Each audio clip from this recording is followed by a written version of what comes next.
वफाकी हुकूमत ना लें, नून लीग रहनुमाओं की नवाज शरीफ को तजवीज़। वफाकी हुकूमत बनाने के लिए किसी भी इत्तेहादी जमात की गैर असूली बात को नहीं मानना चाहिए। नवाज शरीफ की पार्टी को हिदायत। कायद नून लीग की ज़ेर सदारत जाती उमरा में इजलास की अंदरूनी कहानी सामने आ गई। वफाकी हुकूमत लेने का सिर्फ एक मकसद है कि मुल्क मुआशी बहरान का शिकार है और रियासत को बचाने की ज़रूरत है। शुरका का इजहार ख्याल, पंजाब में नून लीग आज़ाद अरकान के साथ मिलकर आसानी से हुकूमत बना सकती है, सिर्फ इसी पर फोकस करना चाहिए। शुरका की नवाज शरीफ को ब्रीफिंग।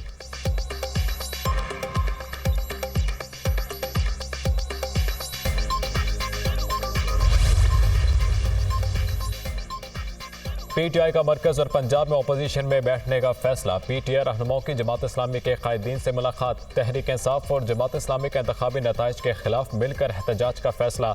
असद कैसर ने कहा कि इंतखाबात में बदतरीन धांधली के खिलाफ तमाम जमातों को साथ लेकर चलने का फैसला किया। अब फैसले कमरों में नहीं होंगे। लियाकत बलोच का चीफ इलेक्शन कमिश्नर से मुस्ताफी होने का मुतालबा। कहा पीटीआई से राब्ते जारी रहेंगे। पीटीआई के वफ्द की बैरिस्टर सैफ की सरबराही में कौमी वतन पार्टी के रहनुमा सिकंदर हयात खान से मुलाकात। असद कैसर का पख्तूनख्वा मिली अवामी पार्टी के सरबराह महमूद अचकजई से भी टेलीफोनिक रब्ता। पीपल्स पार्टी रहनुमा और स्पीकर कौमी असम्बली राजा परवेज अशरफ से मलिक आमिर डोगर की सरबराही में पीटीआई वफ्द की मुलाकात। सियासी सूरत हाल पर तबादला ख्याल।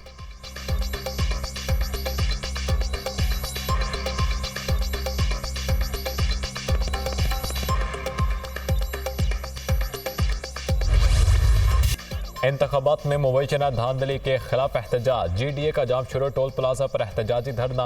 GDA ने इंतखाबी नताइज मुस्तरद कर दिए। इलेक्शन कमिश्नर से मुस्ताफी होने का मुतालबा। हालात अच्छे नहीं, हो सकता है इमरजेंसी या मार्शल लॉ लग जाए। जो खिचड़ी पक चुकी है, हुकूमत 8 माह से ज्यादा नहीं चल सकती। इलेक्शन का नतीजा 2.5-3 माह पहले बन चुका था, पेमेंट भी उसी वक्त हो चुकी थी। इलेक्शन जीतने वाला सर पकड़ कर बैठा है। फौज के पास आजमाने के लिए कोई नहीं बचा। बानी पीटीआई चोर नहीं, अगर वो चोर हैं तो हम सब चोर हैं। फौज ना होती तो हमारे हालात फलस्तीन और गजा जैसे होते।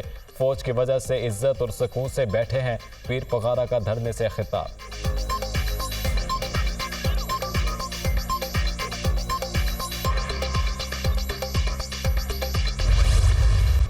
सिंध कोई कॉलोनी नहीं जो हर बार सौदा कर दिया जाता है। हर बार सिंध को प्लेट में रखकर पीपल्स पार्टी को दे दिया जाता है। जब तक हकूक वापस नहीं मिलते चैन से नहीं बैठेंगे। बिलावल कहते हैं अगर पंजाब का खून शेर चूस रहा है तो सिंध का खून कौन चूस रहा है। अवाम के हकूक पर डाका डालने वालों पर आर्टिकल 6 लगना चाहिए। GDA रहनुमा फहमीदा मिर्जा का खिताब। सायरा बानो ने कहा कि सिंध के अवाम जाग चुके हैं, इलेक्शन कमिश्नर इस्तीफा दें। लियाकत जतोई का कहना था 8 फरवरी को इलेक्शन था या धांधला, इस धांधले के पीछे कौन था। जरदारी ने कौन सा कारनामा अंजाम दिया है कि चौथी बार भी सिंध उसे दिया जाए। अयाज लतीफ पलीजो ने कहा कि पीपल्स पार्टी ने सिंध के अवाम से उम्मीद छीन ली। सिंध में तालीम और सेहत का निज़ाम तबाह कर दिया। धांधली के खिलाफ खामोश नहीं रहेंगे। सिंध के अवाम अपने हकूक की जंग लड़ने के लिए तैयार हैं। धरने से हाफिज नईमुर रहमान, पीर सदरुद्दीन राशिदी समेत दीगर रहनुमाओं ने भी खिताब किया।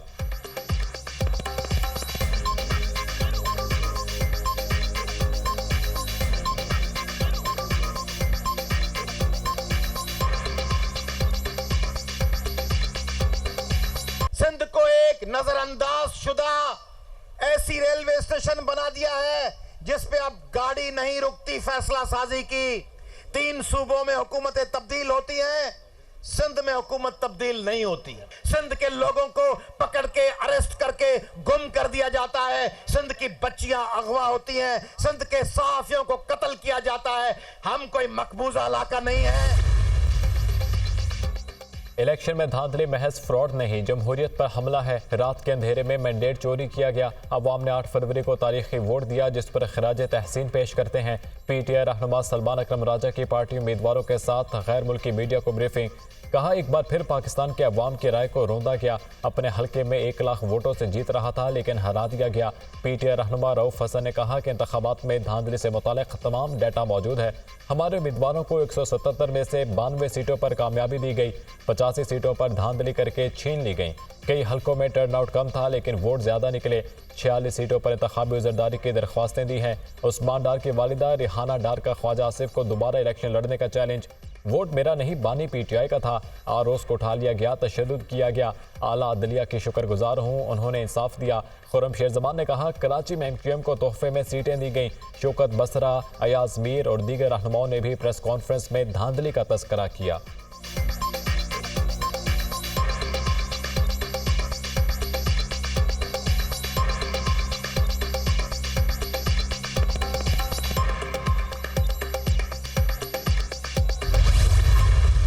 तहरीक इंसाफ ने झूठा बयानिया बनाया। ये मुल्क में दोबारा साजिश शुरू करना चाहते हैं। इंटरनेशनल मीडिया पर झूठ बोलकर जालसाजी कर रहे हैं। इलेक्शन की कार्रवाई पर किसी ने सवाल नहीं उठाया। पीटीआई और जेयूआई का इत्तेहाद होता नजर नहीं आ रहा। मरियम औरंगजेब की प्रेस कॉन्फ्रेंस। अता तारड़ कहते हैं पीटीआई ने इलेक्शन को मुतनाज़ बनाकर जमहूरियत को डीरेल करने की कोशिश की। जहां ये जीते वहां जश्न मना रहे हैं, जहां हारे वहां धांधली के इल्जामात लगा रहे हैं। अगर धांधली होती तो राना सनाउल्लाह कैसे हार सकते थे? धांधली हुई तो खैबर पख्तूनख्वा में आप कैसे जीत गए?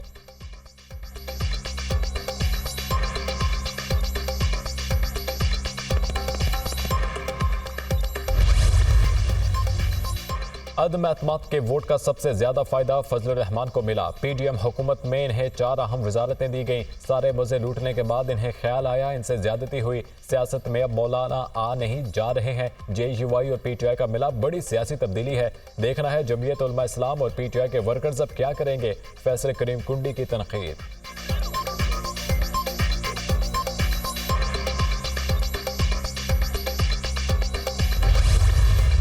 नून लीग पीपल्स पार्टी के बाद एमक्यूएम ने भी फजलुर रहमान का बयान मुस्तरद कर दिया। सरबराह एमक्यूएम खालिद मकबूल सिद्दीकी का कहना है फौज ने तमाम सियासी जमातों पर अदम एतमाद की तहरीक वापस लेने की दरख्वास्त की थी।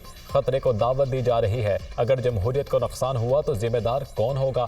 2018 में हमारे साथ इससे ज्यादा बुरा हुआ था। हमने कानूनी रास्ता इख्तियार किया। चाहते हैं जमहूरियत को मजीद नुकसान होने से बचाया जाए। मुस्तफ़ा कमाल ने कहा कि मौलाना फजलुर रहमान के खिलाफ बातें करने वाले अब इनके पास जा रहे हैं। जलसों में उनको किन अलक़ाबात से नवाजते थे? पीटीआई को सबसे पहले मौलाना फजलुर रहमान से मुआफ़ी मांगनी चाहिए। हमारे मैंडेट को मुतनाज़ ना बनाया जाए। हमारी तो सीटें छीनी गईं। पीटीआई ने कराची में क्या किया था जो उनको वोट मिलते?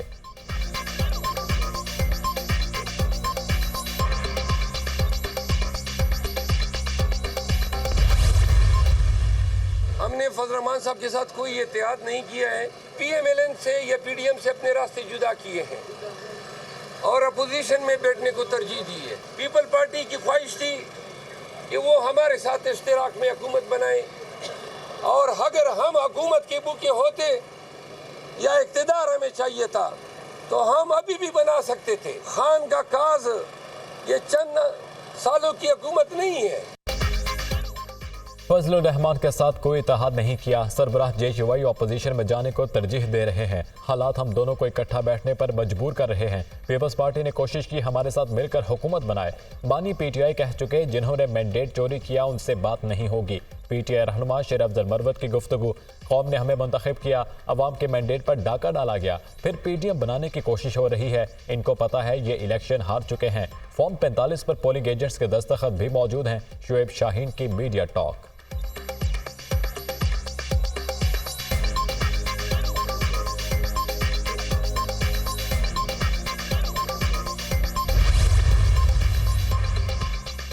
मुखालिफिन पीपल्स पार्टी का सियासी मैदान में मुकाबला करें। सियासत में नफरत और तकसीम की गुंजाइश नहीं। सिंध में जीडीए के नाम पर एक प्रोग्राम किया गया। जीडीए और इसके इत्तेहादी 5 साल घरों में बैठे रहे। अवाम ने इलेक्शन में पीपल्स पार्टी को तारीखी मैंडेट दिया। तारीख में पहली बार किसी वज़ीर आज़म को आईनी तरीके से हटाया गया।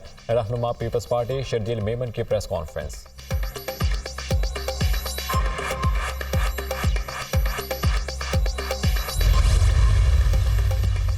नून लीग को कौमी असम्बली की 1 और पंजाब असम्बली की मजीद 6 सीटें मिल गईं। NA 92 भक्कर से कामयाब आज़ाद उम्मीदवार रशीद अकबर नवानी ने मुस्लिम लीग नून ज्वाइन कर ली। आज़ाद उम्मीदवार अहमद नवाज नवानी, आमिर इनायत शाहानी, राना अब्दुल मन्नान, अकबर हयात और असगर हयात हराज नून लीग में शामिल। आज़ाद उम्मीदवारों की मरियम नवाज से मुलाकात। कायद नून लीग पर मुकम्मल एतमाद का इजहार। मरियम नवाज का कहना है कि पाकिस्तान को इंतशार नहीं इस्तेहकाम चाहिए। इंतशार का निशाना पाकिस्तान है, इदारे हैं। हमारे लिए इख्तिदार नहीं, मुल्क और अवाम की खिदमत अहम है। नवाज शरीफ पाकिस्तान को इंतशार से बचाने और मुत्तहिद करने वाली क़ुव्वत का नाम है। पाकिस्तान को बचाने के लिए 1 लाख बार भी सियासी मफाद कुर्बान करना पड़ा तो करेंगे। वतन पर जान भी कुर्बान है।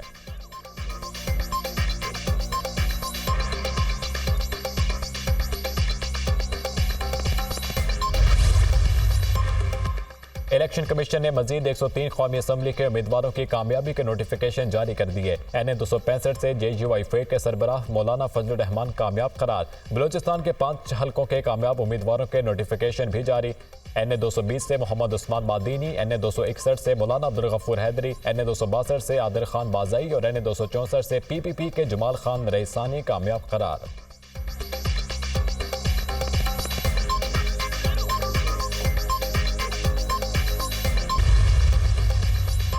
8 फरवरी के इंतखाबात को कलअदम करार देने की दरख्वास्त सुप्रीम कोर्ट में समाअत के लिए मुकर्रर। चीफ जस्टिस पाकिस्तान की सरबराही में 3 रुकनी बेंच 19 फरवरी को समाअत करेगा। जस्टिस मोहम्मद अली मजहर और जस्टिस मुसरत हिलाली बेंच का हिस्सा होंगे। अदालत ने जुल्फिकार अली भुट्टो रेफरेंस 20 फरवरी को समाअत के लिए मुकर्रर कर दिया। चीफ जस्टिस काजी फायदीसा की सरबराही में 9 रुकनी बेंच समाअत करेगा। सुप्रीम कोर्ट ने गुज़िश्ता समाअत पर अदालती मुआवनीन से तहरीरी दलाइल तलब किए थे।